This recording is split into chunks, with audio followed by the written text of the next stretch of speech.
আর তুই বুঝতেছিস বেটা, আমি শুধুমাত্র বউটাকে ধরার লেগে ছুটি নিয়ে আসছি, কিন্তু কিছুই করতে পারতেছি না। আরে পারবি তো মামা, আমি তো শিওর ওই তোর ইনফরমেশন দিছি, তাই না? 100% ধরতে পারবে, একটু ধৈর্য ধর। ভাবি কারো না কারো লগে তো সম্পর্ক আছে। কিন্তু কালকে তো সারা রাত মোবাইল আমার কাছে ছিল, কই একটা কল মেসেজ কিছুই তো এলো না। তা তুই কি পাগল? তুই যে বাড়িতে আইসস ওই বলে কি জানা বাকি রাখছে? তুই যতদিন এই বাড়িতে থাকবি ততদিন কল মেসেজ কোনো কিছুই আইব না। এই কথাটা তুই অবশ্য খারাপ করছ নাই। আচ্ছা,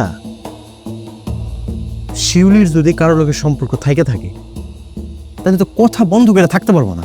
এইখানে তো সুযোগ, এটার অপেক্ষায় তো থাকতে হবে। তুই শুধু ভাবের একটু খেয়াল করে রাখবি ব্যাস।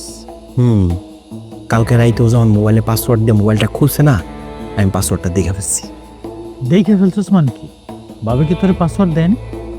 না, আরে আমার সমস্যা তো ওই জায়গাতেই। আমি পাসওয়ার্ড জানলে সমস্যাটা কই? শিরে মামা, গাপলাটা তো এই জায়গায়।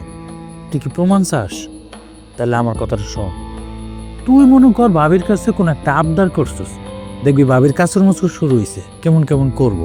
এবং ভাবি যদি মনে কর কোথাও ঘুরতে যেতে চায় বা তুই ঘুরতে যেতে চাস, তুই সাথে যাবি না, বলবি যে আমি লগে যাবো না, দেখবি ওই সময় ভাবি কত খুশি হয়, তাহলে তো প্রমাণটা হয়ে যাবে। আমার না এইসব শুনতে আর ভাল লাগতেছে না রে, একদম ভাল লাগতেছে।